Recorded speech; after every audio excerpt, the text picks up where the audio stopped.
with the boom mic that came out in front of us. Yeah. Oh, we lost Chris. A lot darker hair on. Who's the guy in the black suit? I didn't even have a smartphone. I mean, I had nothing, So we walk in there with piss and vinegar. BlackBerry. He is a trash ball. Is he alive still? Well, Chris, I meant to do a video kind of recapping how Iowa adopted shall issue and kind of the history of gun rights in Iowa about 17 or so years ago when we first launched Iowa Gun Owners. So maybe better late than never. But I thought it'd be good for us to, even if for our own amusement, to do a video. Definitely. And just kind of remind ourselves and everybody else kind of how the history of the fight for gun rights got going here in Iowa. Because I think a lot of people believe that Iowa was always this Nile River red gun rights bastion where our gun rights just like fell to the ground like manna from heaven. But it was red, but it was red with the political blood of our enemies that we had to kill on the field of electoral battle in 2010, 2012, 2014, and on and on and on it goes. So I think it'd be a good time to do a quick video. Those are stories worth telling. Absolutely. Like you said, we don't want to ever forget. Yeah, it's important to know where we came from as a state in the fight for gun rights. The problem with Iowa politics back in that time was we had Democrats controlled everything. And that's also a foreign concept to not just to Iowans today, but politicos all over the country. They see Iowa as this red bastion, which it is today. But back then it was not. We had Democrats controlling the entire state. We had Chet Culver as governor, who I think he may have been the last Democrat governor who signed a pro-gun bill like shall issue into law. We'll come to that in a little bit. But we had a 56-44 Democrat-controlled House, and I had to look it up, 32-18 Democrat-controlled Senate. Wow. It's over. It's more than reversed 100%. In just the last, 15 years or so now. These days, Iowa, of course, has the biggest supermajorities since Iowa began counting when the district lines were redone back in, I think it was in the 80s. So it's all changed now.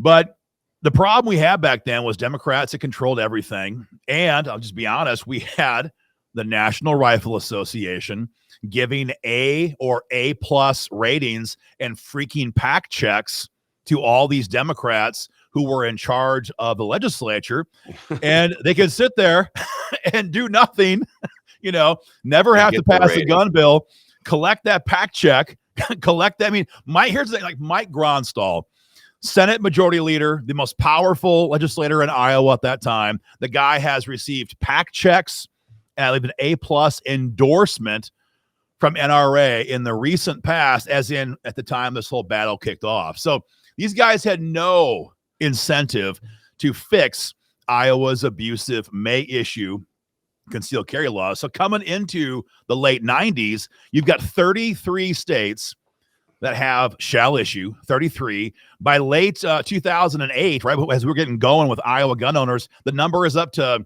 almost 35. So the super vast majority of the states had a shall issue law on the books. And if you look at the map, right, this color-coded map, it's like all these red, red as in shall issue, and then great big blinking yellow, for Iowa, which had may issue. I think that if you go on Wikipedia and look this up, I think you can still look at that color-coded map there. You can. And watch it progress through the years. And I was always just like, how in the heck is Iowa still a may issue state? It never made any sense back in the time. And of course, long time ago, Iowa has basically moved to hide the list of gun owners who have permits now. So these numbers are pretty much impossible to quantify anymore. But back when we launched Iowa Gun Owners in late 2008, there was approximately 28,000, maybe 29,000 permit holders in Iowa. That was it in a population, 3.3 million state. So you had to be flipping royalty, or live in the right county with a pro-gun sheriff to get a permit. And so what happened then is if you're in the wrong county, if you're in a blue county, you're screwed. And if you were in a red county and your sheriff just didn't like you for some reason, well, then you're screwed. And like us. And if you were so lucky as to get one of these permits, it was good for 1 freaking year. So you had to go back there every 11 and a half months and bend the knee and kiss the ring and pay the fee and pay the fees, all that crap. And so, yeah, we were trying to get this thing rocking and rolling. But before I get to that, probably should mention like why we cared, so much. Yeah, I mean, definitely. Gun nuts, obviously growing up as kids in Osceola County, Iowa. And I'm not sure when you got your permit, Chris, you should tell me, but I got mine the day I turned 18. I actually remember Dad was going to go somewhere with you guys out of state. And I'm like, I'm not going because tomorrow's my birthday. And I'm going to the sheriff's department to get my freaking permit application filed. And we had May issue permits, but our sheriff wasn't bad at the time. Got my permit. I think it was I was 18 years old. And I think the sheriff was Ed Harskamp. Is that correct? Was it Mitch Waters or was that? Well, you and I obviously got him a couple years apart, but for me, I'm pretty sure it's Osceola County Ed Harskamp. That's okay. All right. Yep. That's probably what it was. Yeah, I get mine when I'm 18, almost immediately. You got yours, the way it sounds, immediately. You bet. Take off for life, college and working and getting married and that kind of thing. Come back to Osceola County, basically fast forward about a decade in my life. And now we have a new sheriff. And this was not the same sheriff that we'd had. And this guy was a prick. There's just no two ways of saying it. And he was, what many of these sheriffs were. He just decided, well, for some reason, I don't like you. And so I'm just not going to give you a permit. And I said to the sheriff, I'm like, this was the same office where I got my permit here 10 years ago. I have no criminal background of any kind whatsoever.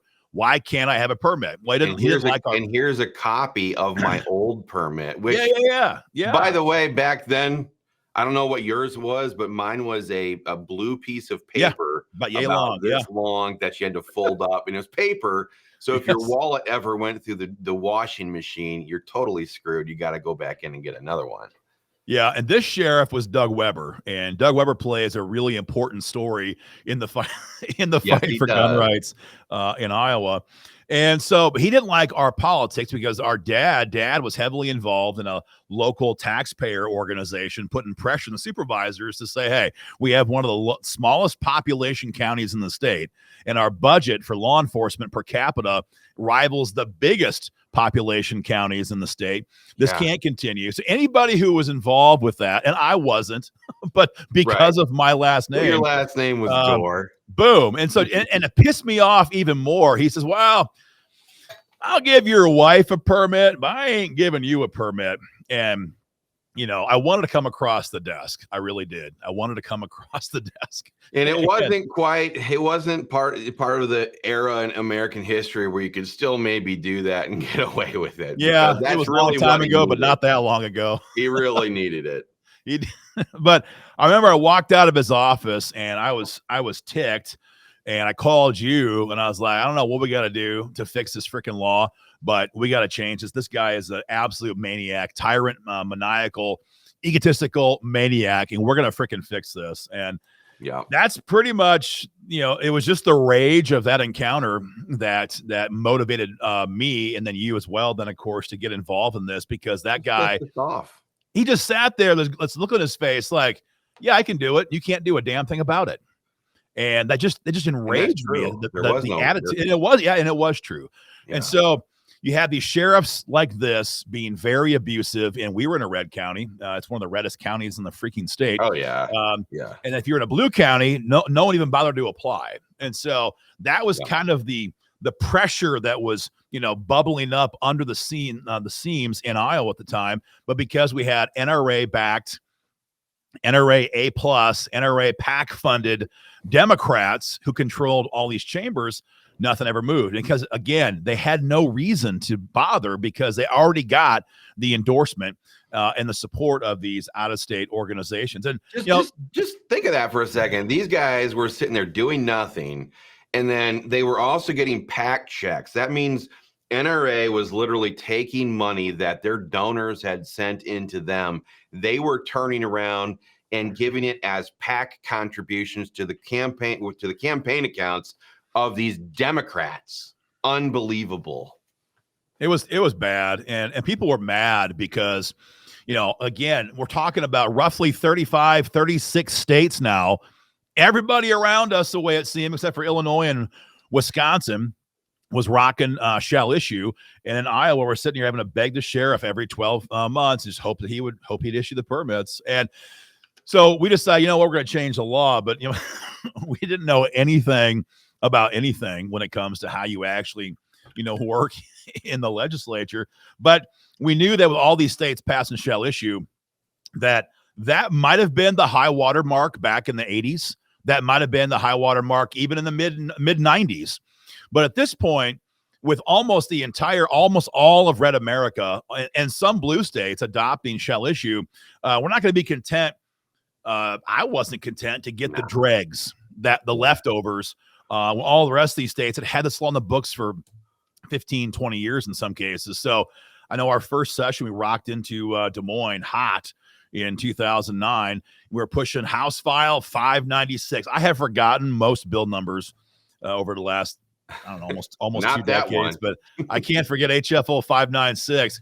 If we find this crazy, going to get a tattoo, it'd be HF 596, and we find this crazy freshman state rep who wanted to rumble, and wanted to really fight for gun rights, Kent Sorensen.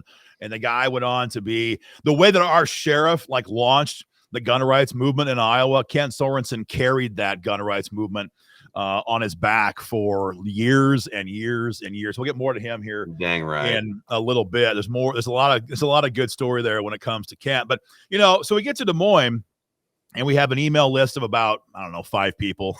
You, me, our spouses, one or two friends. Maybe. And that's what we had, and there was no infrastructure. We couldn't put pain or pressure really on any politician because we didn't have that infrastructure built. I mean, this is before, Mark Zuckerberg was still, I think, in college or just out of college. There wasn't social media. Yeah. You couldn't text people. Email was the hot thing. No, I didn't even have a smartphone. I had nothing, so we walk in there with piss and vinegar. BlackBerry. Not until the year or two later. I didn't have a BlackBerry. Right. So, but we knew that we couldn't find a way at that first day we walked in the Capitol on behalf of Iowa gun owners to mobilize lots of people. We knew that lots of people were pissed. Mm-hmm. Lots of gun owners were angry because all around the country, shall issue was becoming law. And so our goal from the very get-go then was to skip right over top of shall issue and go right for what is now referred to as constitutional carry, which we call it the real right to carry. We called it back in 2009. And at that time we had 2 states, right? We had Vermont, which had never had any sort of a permit requirement whatsoever, and then we had Alaska, which passed it in 2003. So it was new, but it wasn't totally unprecedented to have a optional permit. And that was our goal. And, you walk in the Capitol the first time and you have all these other lobbyists there and you have all these other organizations there and these other organizations. And, sometimes we've been enemies and sometimes we've been friends, it's just kind of the nature of the beast of the world we live in. But at that time, they were all hell-bent on finding the most tyranny laden, restrictive, slap the old handcuffs on me, just give me shall issue bill they could pass. And the tactic apparently from 2006, 7, 8 into 2009 was to take a good version of shall issue, if you can, if there is a good version of a permitted law, and then just make it worse and worse and worse, mm-hmm. And try to get Gronstal and the Speaker of the House, Kevin McCarthy. Was that Pat Murphy then too? Then he was the speaker as Pat Murphy, Speaker of the House, and it was Kevin McCarthy who was the majority leader at that time. That's right. Yes, that is right. Yeah. So that was the tactic. Little Irishman, I remember them. Yeah, and there's some funny stories about him too. Oh, for sure. But that was a failed tactic because these Democrats, first of all, even though this is a long time ago, they were not inherently pro-gun. They didn't want to pass the bill, and they have air cover from NRA. So they have no need, to do anything for you. And so the bill was getting worse and worse and worse, not better and better and better. And so we walk in there And I remember talking with the other organizations on the ground there in Des Moines. I was like, why don't we just like force a vote on what we want and burn them at the flipping stake, in the elections in 2010? Yeah. And well, honestly, they'd never even heard of the ability how you could actually force a vote on a bill. And we had some allies. Yeah. What do you mean force a vote? But, every state has this. I mean, I think every single state has a way for the minority party or just a one pissed off lawmaker to invoke the rules of the chamber and ask the Speaker of the House or Senate President, whatever it is, to take this bill out of committee, put it on the floor for an immediate vote, and get it going. And that's the rule in almost every single state, and it happens a lot. The minority party does it to the majority party every year. Well, it's it's usually on hot button issues, guns or teacher funding or abortion stuff or the hot button issues of the day. But very few people had ever done this against on the gun issue in Iowa. And so we roll in there with HF 596 with Ken Sorensen, and then in the Senate we had this guy that I to this day I can't quite figure out how he got there. We've got Senator David Hartsuch, and the guy is like a Renaissance man. He's a Renaissance man. I mean, he's a practicing doctor, and he has an active practice over in Bettendorf at this time. Yeah. And he's a lawyer. He's got a law degree. Yes. And he had been a lawyer who practiced, and then he decides, I'm not busy enough. I'm going to run for the Senate. And this guy had David had a very keen understanding of what the Constitution meant and why we had a Second Amendment in the first place. The guy was just a baller. And long before wireless headsets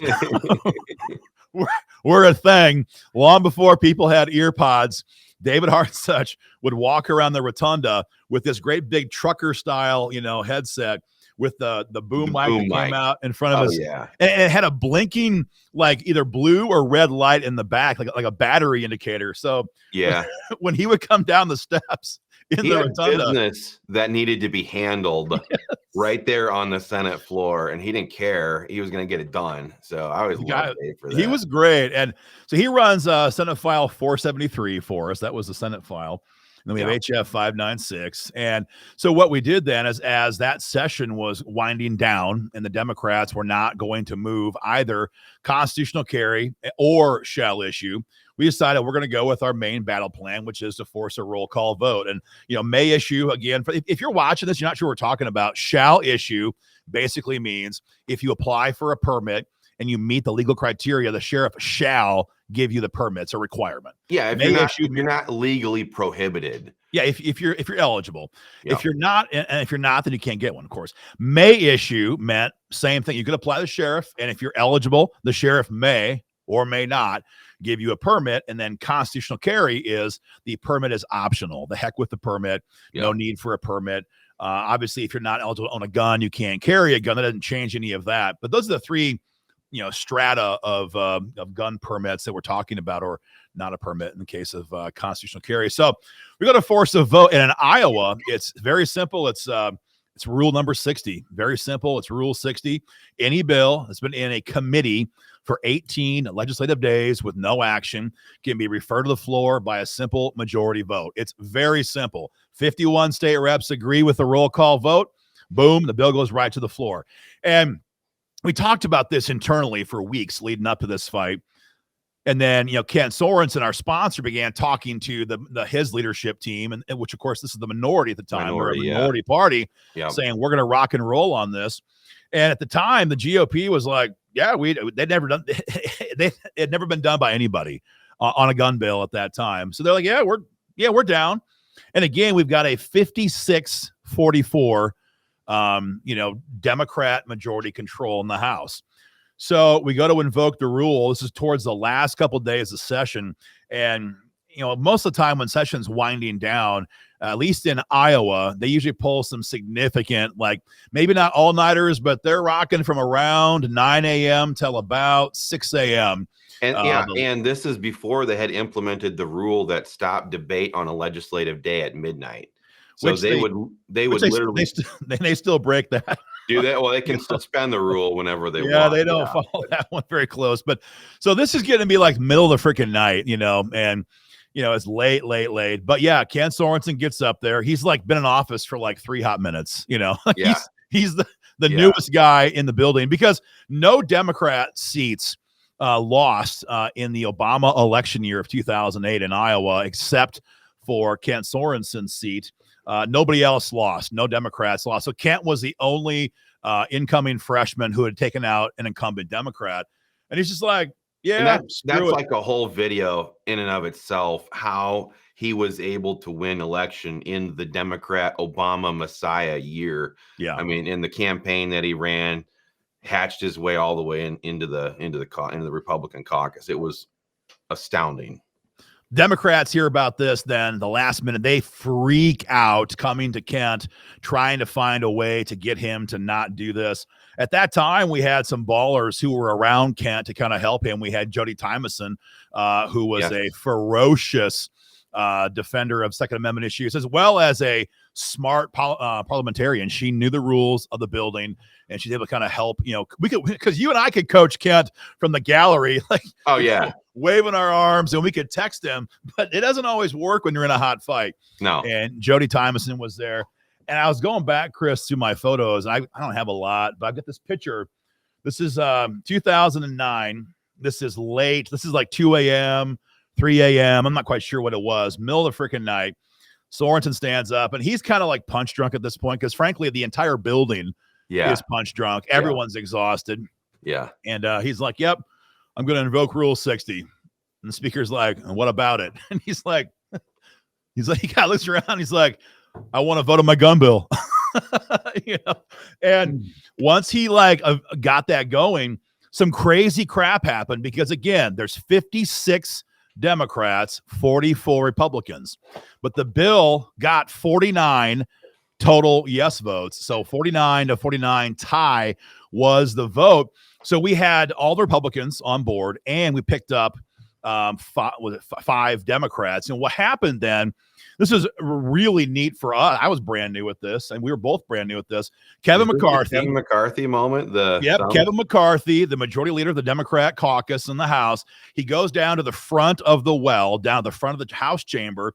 He turns around. And this guy, he's fully engaged, right? He's rocking, and he's looking around the entire their whole side of the chamber, which was that was the west side, I guess, at the time. Yeah, that would be on his right then, over there. Yeah. And so he begins to point to individual Democrats who we found out a few minutes later, these were, because we were brand freaking new. We were like 4 months into this crap, or 3 months, whatever. And he points to all these Democrats who were in very, vulnerable seats, rural seats, swing seats, anybody who might get their clock cleaned by voting no on a gun bill. All of a sudden pushed their button from red to green. And so initially the entire caucus was a no, and then pop, red to green, red to green, red to green, red to green. And I can't remember the name of those people, Chris, but I'm thinking it was probably guys like, I don't know, Brian Quirk and some of the rest of those Democrats who were in very rural areas. That Gallup by Six-Pack lady. Emmitsburg. Dang it. What was her name? Begins with an M.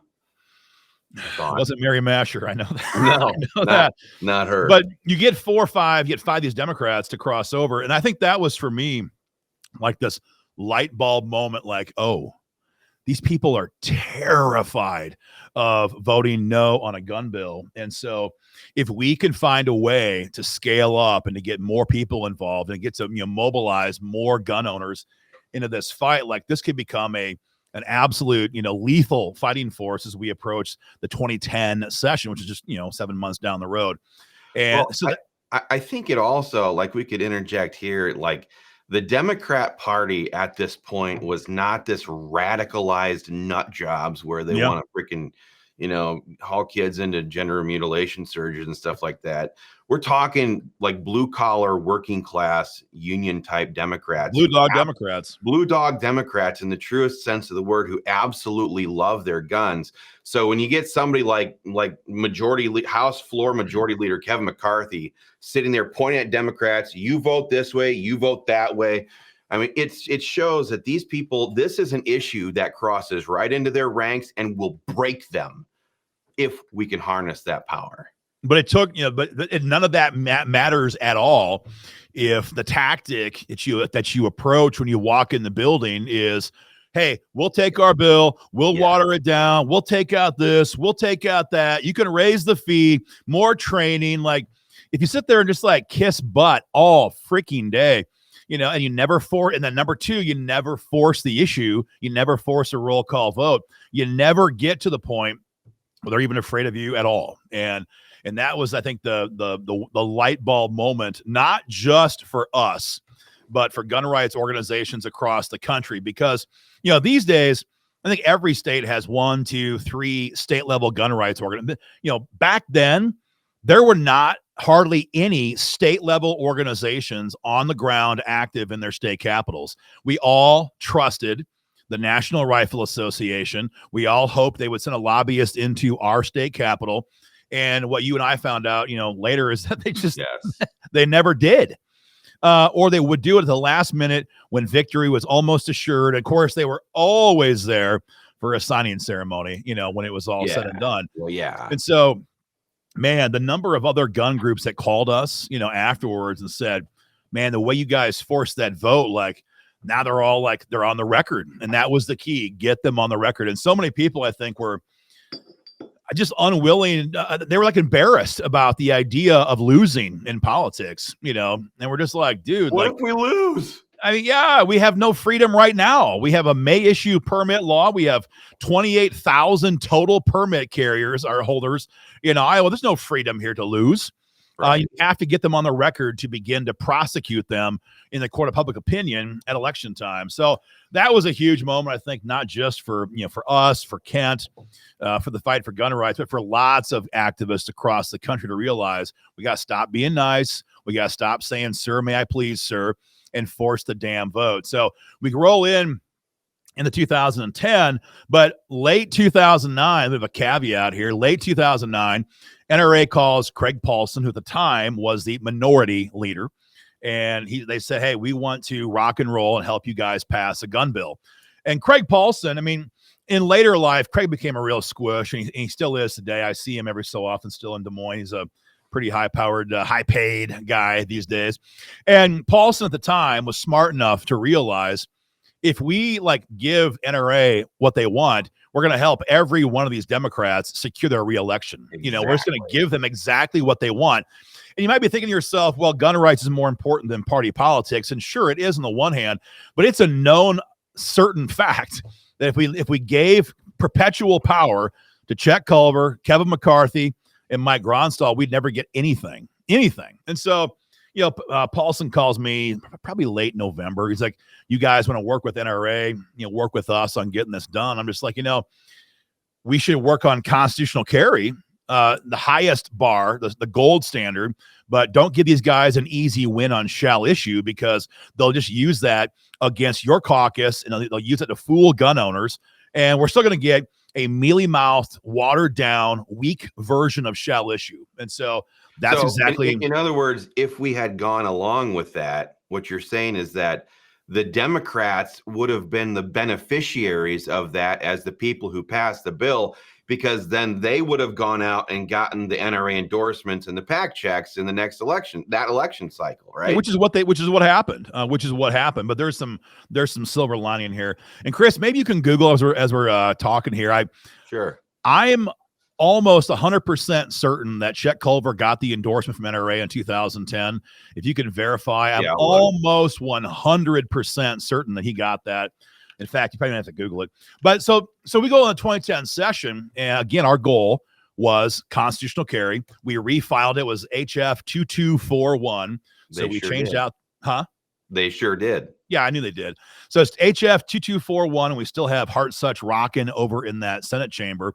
And so we're moving the ball. We get the bill going. We're getting co-sponsors. We had dozens of Republicans who were co-sponsoring the bill. And then, of course, NRA rolls into town. And we had this lobbyist, Chris Rager, and he went on to the oil and gas industry a couple of years after he rolled out of Iowa. But he and I get coffee down in the cafeteria because we were kind of publicly sparring pretty good now, because now, I guess you haven't discussed this, Chris. Now we're learning how to do direct mail, and we're firing off massive. I mean, we're talking about 50,000 piece or bigger mailings to gun owners all across the state. We're generating lots of buzz, lots of petitions coming to the Capitol. We're adding emails to an email list very quickly. I remember back in the day it was constant contact, and then when they called me and said, "Hey, Aaron, you're going above your 100 free names. Do you want to pay for a subscription, or what do you want to do?" And so now it's beginning to really make a lot of nervous politicians in Des Moines from all of this. And I heard rumor about this early in session that the pound of flesh the Democrats were going to extract from the NRA to pass shall issue was to pass the freaking Lautenberg ban in Iowa. If you don't know what that means, Frank Lautenberg was a scoundrel U.S. senator from New Jersey. He's roasting in the dry heat along with John McCain and Dianne Feinstein these days. No doubt. Frank Lautenberg files a Lautenberg amendment onto some other piece of legislation in Congress. And what it said is that anybody with a domestic violence misdemeanor could not possess firearms. And, for about 15 years, I think we're kind of getting past this now, Chris, but for the longest time, if you mentioned domestic violence and guns, it was instantaneous horror, recoil, like, oh, this is terrible. And I think these days people are a lot more realistic about the fact that a lot of these things are invented by whichever party in the relationship wants leverage in a divorce action. And they're oftentimes used by hostile court officers the way they came after Trump, to weaponize the law against Trump in a way they could weaponize it against regular people who do not have the wherewithal and the checkbook of Donald J. Trump to fight back. And so, definitely, it was a disaster since it was passed in Congress. And the goal now for the Democrats in Iowa was to pass that same crap in the code in Des Moines. And so we hear about this, and I go and confront the NRA lobbyist as we're having coffee down in the basement. And he's like, well, I'm not going to say yes to that. I'm not going to say that we're pushing this. And I was like, are you opposing it? And he's like, that's not our focus this session, which, of course, is 100%. Hell yeah, we're on board with this bill. We can't publicly be seen as opposing it, but we're on board. So I actually went and pulled, Chris, the lobbyist declarations for this a few minutes ago. And there was one individual and then one organization, I think it was like Iowa Sportsmen, and then me on behalf of Iowa gun owners who opposed that on the lobbyist declaration forms way back in 2010. Let me guess, NRA was undecided. Yeah, and so was their instant affiliate. No, there was nothing. It wasn't undecided. It was nothing. There was no position of any kind from them. Sure. And so, but what it basically lets you do then is, and again, we're not saying that no violence occurs in relationships. Of course that happens. It's an evil world filled full of sinful, fallen people. But what the law says now is any type of assault will get you disarmed for life if you're convicted. And an assault does not always include any sort of physical contact. Right. You can splash somebody with water. There you go. Lost your gun rights for a lifetime. You can walk too close to somebody in a scary manner. Boom, you lose your guns for a lifetime. Those people sometimes deserve punishment. Sure. I'm not excusing that, but it is not constitutional. It is not proper to disarm somebody for life over these types of situations. We've always had felonies as the line in the sand when society decides this person should not have any firearms anymore. And we knew even way back when that once you begin to open up this door, you're going to have additional types of misdemeanors be used for disarmament. And we have that now thanks to Joni Ernst when she helped to repass the Violence Against Women Act in 2022. So we're opposing this, but we're a baby organization still. I mean, we're growing fast, but not fast enough to put down a massive amount of aerial bombardment on opposing this. So they passed this bill in the space of about 30 calendar days in Des Moines. They passed it on March 11 at 2010. This is 15 plus years ago. And session was winding down. Session's winding down, coming down to a hurry. Nothing's moved yet on guns. We're waiting to force our vote again, but we didn't necessarily have to because we already had the roll call vote we had to have, and we're good to go for the elections. But then I'm in the House gallery, Chris. I was stealing some banana chips from a mutual lobbyist friend of ours, Lena, and she always had a purse full of snack food because she was doing work there, and those days would go long. So I was in the gallery on the House side, on the back side, facing the well.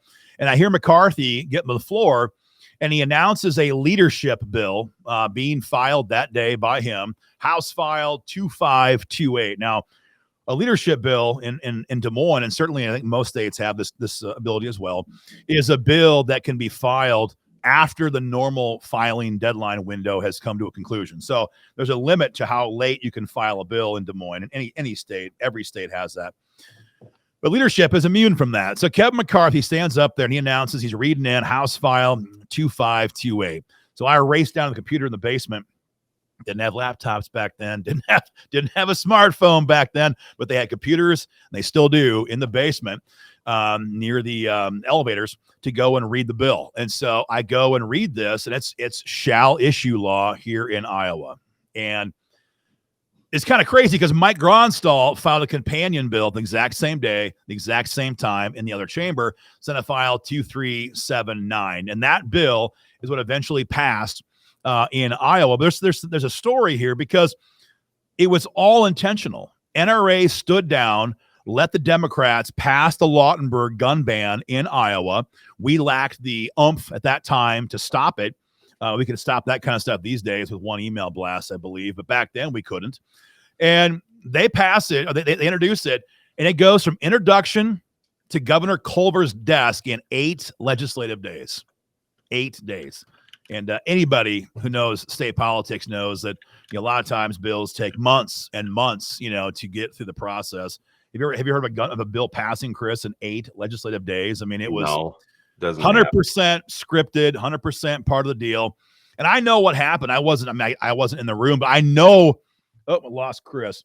I know what happened, and that is that they meet with the Democrats, and they obviously told them, you're going to stand down, NRA. You're going to stand down on the Lautenberg gun ban. And when that's done, when we pass that, then you guys can then get back in this fight. Then we will do shall issue. Then we will move your gun bill.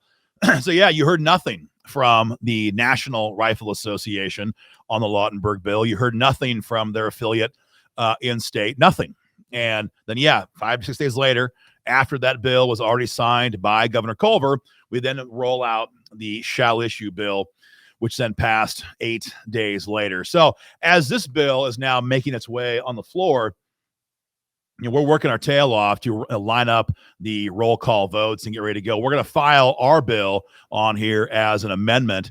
That's exactly what we did. So in the House, we had Rod Roberts. I've got a photograph here somewhere. I don't have a photograph. Rod Roberts ran the amendment for us in the House, and we ran that amendment on the shall issue bill, and that thing died 45-52. And then David Hartsuch, I got a photograph, and David Hartsuch. This is David, the man, and wow, there's a lot darker hair on. Who's the guy in the black suit? There's a lot darker hair. What can I say? So David and I are sitting here strategizing like moments before the vote happens. I took the picture, by the way. You always do the photographs. You're never in them, which is a problem we realized in later years. And we're laying out the amendment right here. And David goes on the floor and he runs the amendment, and it died 20-28. But again, we get these guys on the record. Now it's 2 years in a row. So while we passed shall issue in 2010, it was directly because of the work of Iowa gun owners and because of those roll call votes. All those Democrats knew they're now, for the first time in their lives, on the record as a no vote against a gun bill. And they knew they were going to have to pay for that in 2010 in the general election. So now they passed this bill. as cover. That's all it was. It was cover. And it was a great thing for Iowa in the sense that the burden of these May issue laws were lifted, but it came at a steep price because it definitely set the fight for constitutional carry back many, many years because that momentum dissipated. This is a couple days after Hartsuch filed the amendment. This is on the House side. I believe it says March 29. The photograph says March 29, 2010. We just passed, had the final floor vote in the House. There's Rod Roberts in the far right. There he is. Yep, right there on the right. He's the guy who filed the amendment on the House side. Of course, you're taking the photograph, Chris. So you're in it in heart, but you're not here. And then there's myself. And you've got Chris Hagenow, who went on to be the House Majority Leader. You got Kent Sorensen in the middle, the guy who carried this battle for so many years. Up in the back, you've got Roy Chambers. He was a solid vote from the Sheldon area. You've got probably the coolest guy we've ever worked with in 20 years in Iowa politics. And we have some great friends there even today. But Dwayne Alon's right there, fourth from the left. The guy's from Hull, Iowa. He passed away now. What, Chris? 8 years ago, at least. Yeah, it's been a while. It's been a little bit. And the mark of somebody who is always who has a character above reproach, which Dwayne Alon's had, was people will, if you're a legislator, it's when you have your wife as your legislative aide, because even in Des Moines, the lobbyists are willing to do whatever. And Dwayne Alon's knew that. That's why his wife was there with him in everything. The guy taught me a lot. I became a legislative aide later on, right about this time in 2011. But that was Dwayne Alon's above reproach, a character that was unassailable. Loved the man. Yeah, one of my favorite Dwayne Alon stories is we're in the Public Safety Committee. And of course, at this time, Clell Baudler is the Republican who had adopted to himself the mantle of the gun rights guy in the House. Problem is that Clell was a retired state trooper. He had like 30, 35, 400 years, whatever it was, years as a trooper. And, some cops are great. In fact, most frontline cops are great on the Second Amendment.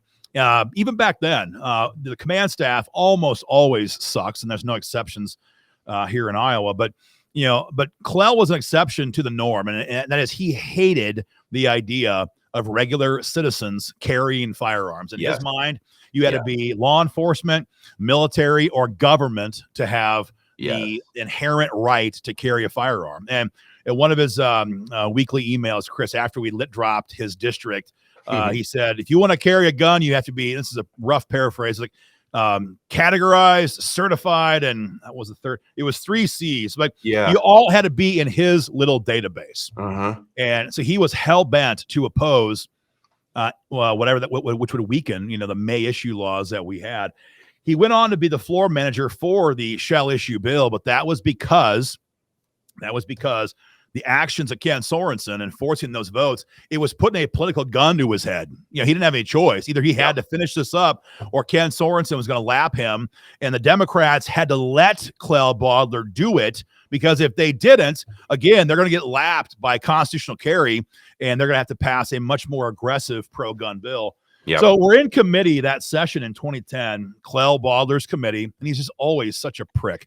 Always. And Aaron is massively underselling what a major prick Clell Baudler was. I ran into him for years after that as an aide. The guy had a superiority complex that just exuded out of his brown suits. Well, he would take his cane and hit people. He hit me 3 or 4 times with his cane.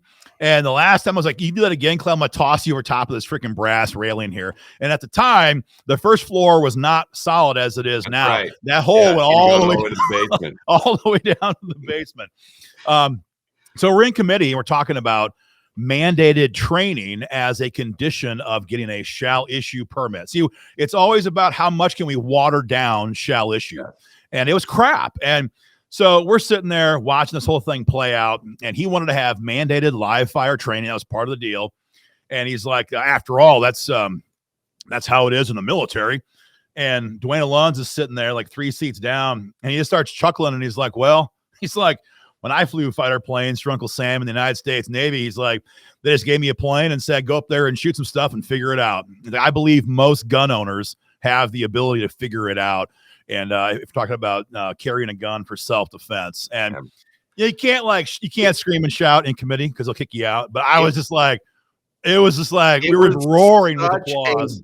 Slap on Clell Baudler, and it was delivered in the most gentlemanly and nice way you could possibly think of. He basically pulled out his trump card and said, "I'll see your 38 special revolver," which, by the way, Clell Baudler was a huge, like, if you didn't carry a revolver, you had bad intentions. You were a part of a gang or something. Right. And he flopped that F-16 right down on top and said, "I'll see you and I'll raise you." Well done, class A. Yeah, it was a great story from, and of course, obviously those in Western Iowa know his son Kevin Alunz is now Senator Alunz and has been a solid, pro-gun vote, carrying on the family legacy. But you've got a couple friends of ours in the back left, Chris, in the far left, and then you've got the bald-headed guy, 2 in from the left. You've got Jason Schultz. Jason Schultz. We should do a full video sometime on Jason. I think we're not going to make time.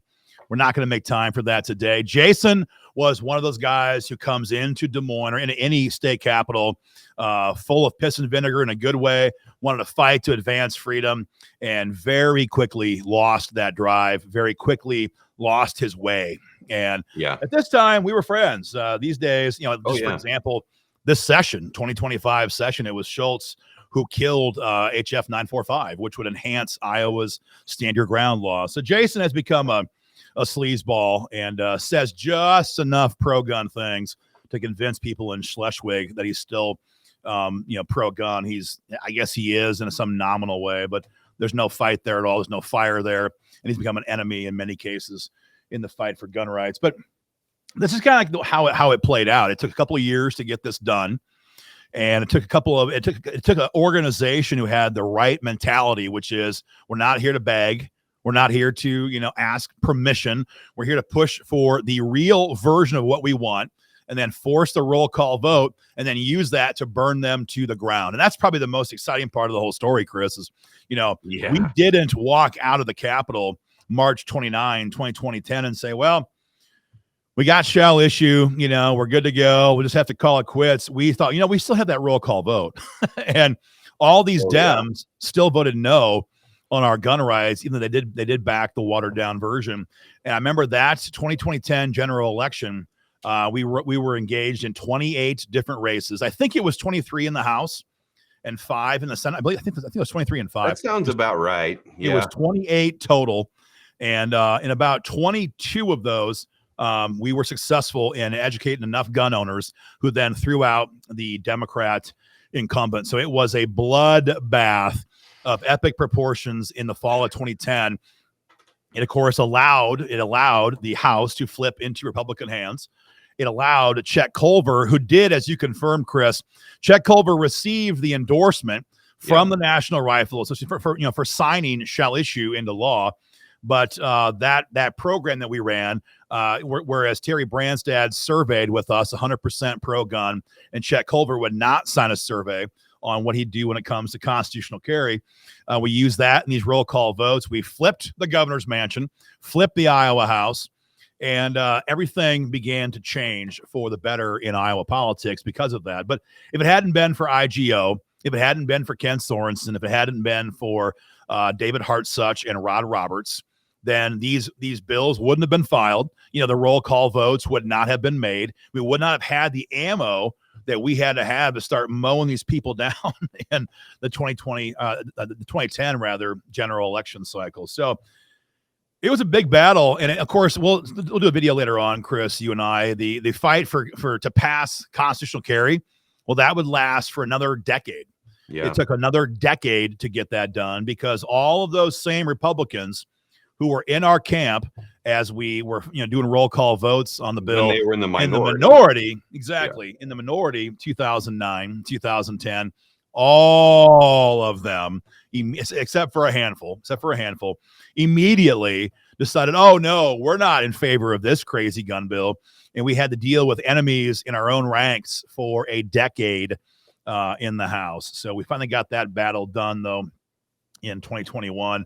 If our old sheriff, Chris, Sheriff Weber from Multnomah County, ever sees this video, I want to tell him here Well, I told him on the phone when I called him January 2nd, 2011, when shall issue took effect. And I said, Sheriff Weber, I just want to thank you for being the prick that you are, because your egotistical attitude and denying me a permit for literally no reason spawned a movement, 2 years ago that has now taken away all of your discretion and, frankly, all of that of the other 98 sheriffs across the state. So thank you for being a jackboot in your mind. Thank you for sitting there and denying some young guy the option to carry a Glock 9, defend his wife, and at that time, I don't know, 2 kids. And thank you because you were the catalyst to helping Iowa finally pass shall issue. And of course, I believe we were the 42nd state. 42nd state. That's just so important to remember. We're a red state, not them, but we were a pro-gun state, a rural state. And these people were allowed to sit there and crush our gun rights under their thumb, under their boot for decades because of the aforementioned reasons. It's frankly, it's embarrassing that Iowa was the 42nd state, to adopt shall issue. That shouldn't have happened. Of course, we were embarrassing that a couple of, rural ag kids from Northwest Iowa had to just get pissed off and decide we were going to go and do something about that. I always like to say the real results of what happened here. What'd you say? Iowa up until that point had roughly 28,000 concealed carry permits holders. Fast forward like 5 years then, and the number had exploded past 250,000. No, in fact, it went as high as 400,000 before we made the permits private, and they're no longer part of the a FOIA request. Roughly 400,000 Iowans then began to carry. So less than 10% of the Iowans who wanted a permit could get a permit. And just think about that. What that means for a mom going to the store with their kids. She wants to carry a gun. She can't carry a gun. For, some old person who wants to have, some options when he's home alone or she's home alone. All the regular Iowans who wanted a gun to carry a gun in public for self-defense who were denied. Again, 360,000 of them who wanted to couldn't because their sheriff was such an anti-gun sheriff. So it's a major accomplishment. And we mentioned Kent, we mentioned Rod Roberts, we mentioned David Hartsuch, but really there's so much pressure that was brought to bear by gun owners.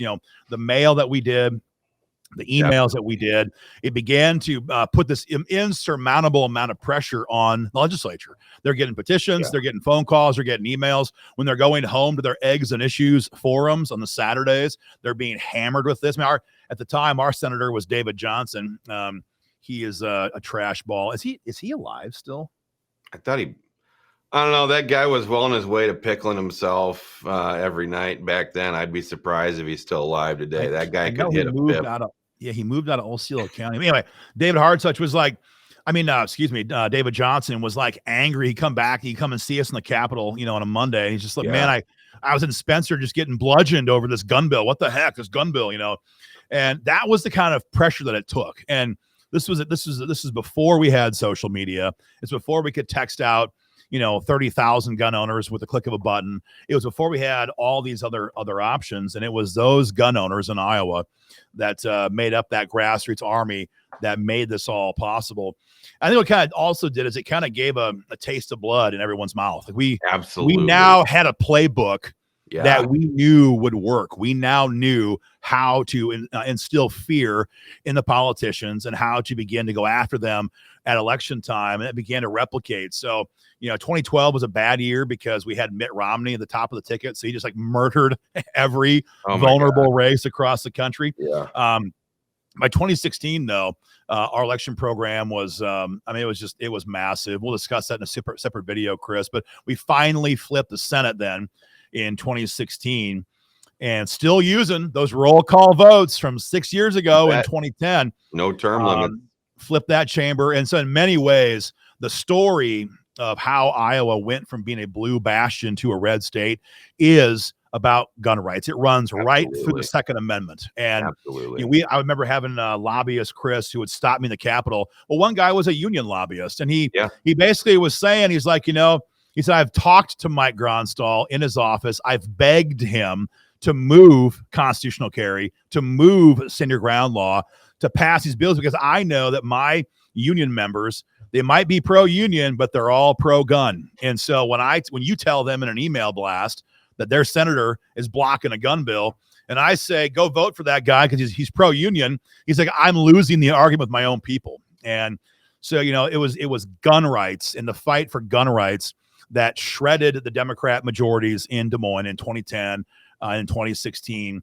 And then it was also gun rights that began to do real damage to Rhino Republicans in all those intervening years as well. And the story, again, of how Iowa became a red state, it runs right through the Second Amendment. And it was only because we just got pissed off with our sheriff and decided it had to be accomplished. So yeah, we'll do more videos coming up here. But Chris, to me, that's kind of the story I wanted to get told, was just how this all happened. And it was not an easy thing, but it was necessary because we were sitting there getting left behind as all these states around us were passing the bill we wanted to see passed, and had to get involved, had to get a little bit aggressive. So you bet. That's the story. All right, guys, we'll do more stories later on Stand Your Ground Law. When we do that story, that's going to be all about Republican betrayal. We passed Stand Your Ground Law finally in 2017. We'll tell you how we met J. Rodney Lewis, the guy who was the focus point that helped us finally get this fight done.